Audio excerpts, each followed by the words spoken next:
বাংলাদেশের মানুষ খেতে পারে না, অথচ এখানকার মানুষ বিদেশে গিয়ে শীর্ষধনীদের তালিকায় তাদের নাম। মানসিক আশ্রয় খুঁজছে। আজকেও ওবায়দুল কাদের সাহেব অনেক কথা বলেছেন, বিভ্রান্ত করার অপচেষ্টা চালিয়েছে। আর আওয়ামী আমলে বিত্তশালী শ্রেণী মানেই টেন্ডারবাজ, সিন্ডিকেটবাজ ব্যক্তিরা। আওয়ামী নেতাদের অনেকেই বলেছেন দেশে বিত্তশালীদের সংখ্যা বেড়েছে, যারা মূলত আর এই ব্যবসায়ীরা অনেক সময় ঋণ নিয়ে ঈদের সময় তারা কাপড় নিয়ে আসেন, কিনে নিয়ে আসেন।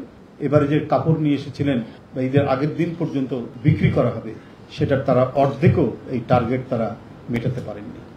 এরা রাষ্ট্রীয় অর্থনীতি লুটপাট সহ মানুষের সহায় সম্পদ আত্মসাৎ করে গণতন্ত্রকে কবর দিয়ে একতরফা নির্বাচনের মাধ্যমে ক্ষমতা দখল করে সরাসরি জনগণকে প্রতারিত করেছে। নিখুঁত ধূর্ততায় জনগণের চোখে ধুলো দিয়ে বিরতিহীন ডাহা মিথ্যার আবর্তে প্রতিনিয়ত বিভ্রান্ত করার অপচেষ্টা চালিয়ে যাচ্ছে।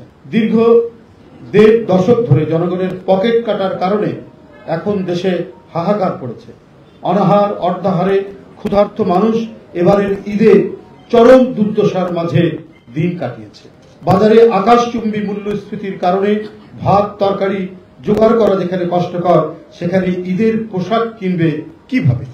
গণমাধ্যমে প্রকাশিত একজন গার্মেন্টস শ্রমিক নিজের শিশু কন্যা সন্তানের জন্য ফুটপাত থেকে ফ্রক কিনতে গিয়ে তা কিনতে পারেননি।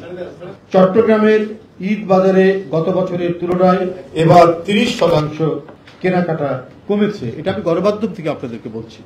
এই পরিস্থিতি সারা দেশে, এই যে কেনাকাটার যে ৩০%, ৩৫% বা 25% যে কমেছে, এটা মানুষের ক্রয় ক্ষমতা নেই বলেই তারা কেনাকাটা করতে পারেনি। আপনি নিজেরাই দেখবেন এবারের বাজারের দিকে তাকিয়ে, মার্কেটগুলোর দিকে তাকিয়ে তেমন একটা ভিড় ছিল না। এই পরিস্থিতি সারা দেশে। ঢাকাতে ধনীদের কেনাকাটা বাড়লেও নিম্নবিত্ত ও মধ্যবিত্ত শ্রেণীর ক্রয় ক্ষমতা কমেছে। কাপড় ব্যবসায়ীরা শাড়ি, লুঙ্গি, পাঞ্জাবি তাদের টার্গেটের অর্ধেকও বিক্রি করতে পারেনি। আর এই ব্যবসায়ীরা অনেক সময় ঋণ নিয়ে ঈদের সময় তারা কাপড় নিয়ে আসেন, কিনে নিয়ে আসেন। ঈদের আগের দিন পর্যন্ত তারা এই কাপড় চোপড় বিক্রি করে তারপরে টাকা পরিশোধ করে।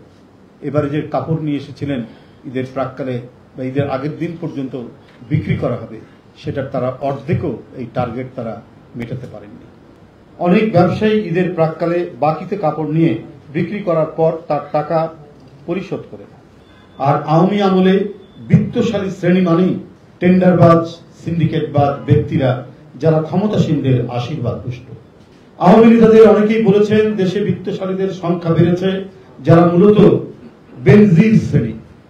একটা বেনজির শ্রেণী গড়ে উঠেছে। আমরা কয়েকদিন ধরে গণমাধ্যমে, সংবাদপত্রের, পত্রিকায় আমরা যে কাহিনীগুলো শুনলাম, দেখলাম।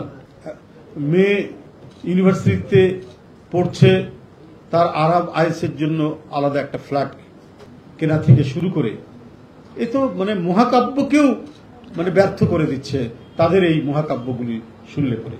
এই বেনজির শ্রেণী গড়ে উঠেছে এই ১.৫ দশকে সারা বাংলাদেশে। এখন প্রশ্ন হচ্ছে, এই বিত্তশালী কারা?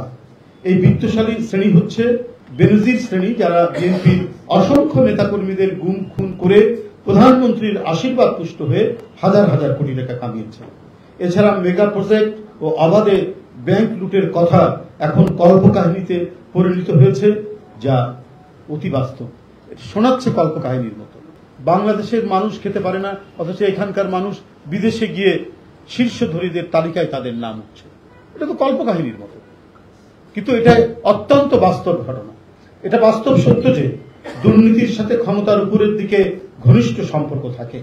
অত্যাচারী শাসকের পদতলে পিষ্ট আজ বাংলাদেশ।